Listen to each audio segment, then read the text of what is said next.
Hey, John Sonmez from simpleprogrammer.com. So I got a question here about starting an online business.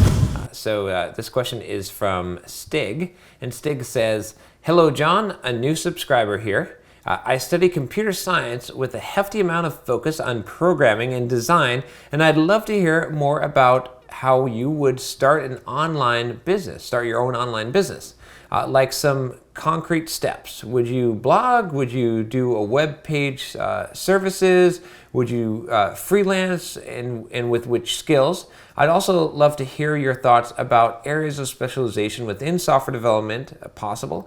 Like if you started out having spent a year programming in Java and done some databases, networking, as well as programming and design methodologies, how would you decide which old or new field to dig deeper into and specialize in? Like, what's your take on specializing in software security? Thanks a bunch, Stig."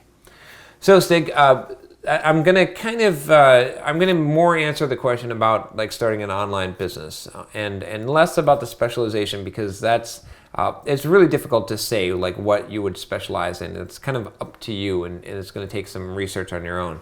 But as far as starting an online business today, like what would I do? The basic thing is, like I said, I always recommend developers start with a blog, and I would do the same thing for an online business. Like what you really want to do, like when you think about it, like the best way to be successful at an online business is to do pretty much the opposite of what most people do, which most people is they come up with an idea and they create some kind of product around that idea, and then they try to find people to buy that thing. And that doesn't work very well at all unless you just have something that's so phenomenal that people are going to share it, and it's usually not a very successful road to go. It's usually a lot of work.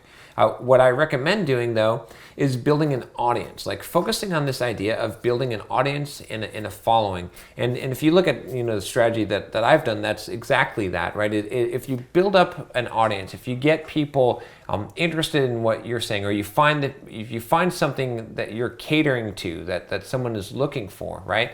And you're giving them information and you're building up that audience, then you can turn around and sell a product to them. And they're gonna, not only are you going to be selling something that that they want because you've heard from them, who they are, but you're going to have trust already. And most of the reason why people don't buy from us when we have something good is because they don't trust us, right? So you got to build trust. So I would start off by creating a blog, right? And using that to build an audience. You could do things like creating a YouTube channel as well, right? Start making videos or tutorials about a subject. Do all the kind of things that I talk about in my How to Market Yourself package. If you haven't gotten that, it's at devcareerboost.com. You might want to check that out. But do all those same kind of things in order to build an audience, to build a name for yourself. And when you do that, what's going to happen is that that's going to give you plenty of ideas. First of all, you're going to hear from a lot of people about what their pains are and what kind of ways that you can solve that pain. And a good business solves a problem for people, right? That's the key thing. That's why businesses exist. It's not to make money or so that you can have your dream job. It's so that you can solve someone's problem. And so if you do that, if you focus on that, that's where it's really going to come into play. And this kind of goes into that whole specialization thing that you brought up as well, which is when you do this, pick a very specific niche. Pick something very, very specific. Focus on a group of people. Figure out who you want to talk to, who your audience is, and reach out to those people. What are their problems? And how can you solve those problems? I'll give you an example kind of outside the software development world, and you can apply it. A lot of people want to be photographers, right? And so what do is they go and they pound the pavement trying to find jobs. But if I were going to start a business online with doing photography, I would start by writing articles about things that people who are looking for a photographer would want. Not about photography itself. I wouldn't talk about lighting, and I wouldn't talk about cameras and all this. I would talk about how to hire a good photographer, what kind of things to look for. I would talk about how to shoot, how to pick the perfect scene, like backdrop, to do your family photos, like what locations that you want to choose and what time of day. I would talk about all kinds of things related to someone who's looking to to buy the services of a photographer, that things that they'd be interested in, and that's the approach that I would take. So the same thing that you want to do, like if you want to start an online business, is figure out what is your niche and what are the customers who would buy your product or service. What kind of things are they interested in, and that's going to be your audience. You blog about that stuff, you write about that stuff, you talk about that stuff. You take a Simple Programmer, right? I talk about a lot of things for enhancing your career as a software developer. That's my audience, right? Is developers who are interested in improving their lives and improving their careers and developing these soft skills.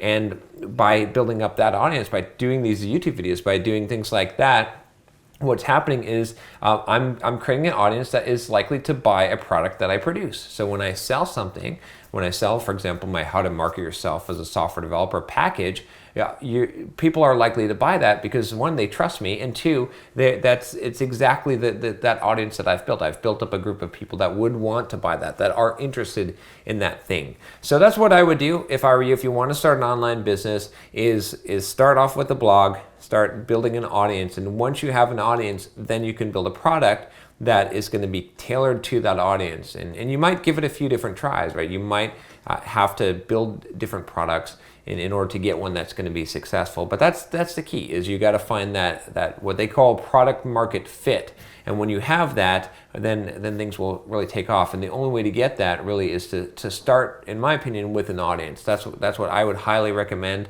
A lot of people do this the wrong way. They start with a product. They don't have an audience. They're not actually solving someone's problem, and that doesn't end up working out for them. And if you do this, and make sure, another thing I would say with this is sell something of high price, right? The other mistake that a lot of people make is that they want to sell something for like $5 online. Well, you know how many customers you need to make a living off of some product that you sell for $5? And plus, do you know, okay, here's the thing. So go to the App Store, right? Go on your phone and go to the App Store and go and find like an app that's 99 cents and go look at the comments, the reviews. And people will say, I can't believe I wasted 99 cents on this thing. I wish I had my 99 cents back. They'll complain all about this stupid app that was 99 cents. So it's just as hard to make a sale for a low price item as it is to make a high price item. In fact, people are less likely to complain. It seems counterintuitive, but it's not that much harder to sell something that costs $500 than it is to sell something that costs $1. Like, it's just weird how that works, right? If you find something that someone needs, it's gonna be just as easy to make that. So you might as well have a higher price item. So make sure you don't underprice yourself. Don't sell things for $5, $10 online. Unless you're gonna get millions of customers, it's not gonna scale. You want something that's at least, I would never sell anything online, like as my primary business model, that's not at least $100. If you don't do that, you're gonna, if you make the mistake of not doing that, you're gonna feel the pain. You might be successful, but you're not gonna be successful enough to keep the business going. So that's it. Hopefully that's helpful. Obviously, I can't tell you in 10 minutes how to create a successful online business, but I can tell you where to start. And if you watch a lot of my other videos, if you listen to the Entreprogrammers podcast, you'll find a lot of this kind of advice and a lot more detailed advice on how to do this. Like I definitely recommend go to entreprogrammers.com and check out that podcast that I put out every week, because if you watch that from beginning to end, you'll see exactly how I built my business, how a couple of other guys in the mastermind group have built their businesses online as well. So thanks for the question. Good question, Stig. And hopefully this is helpful to you. If you have a question for me, just email me at john@simpleprogrammer.com. And if you like these videos, subscribe. Take care.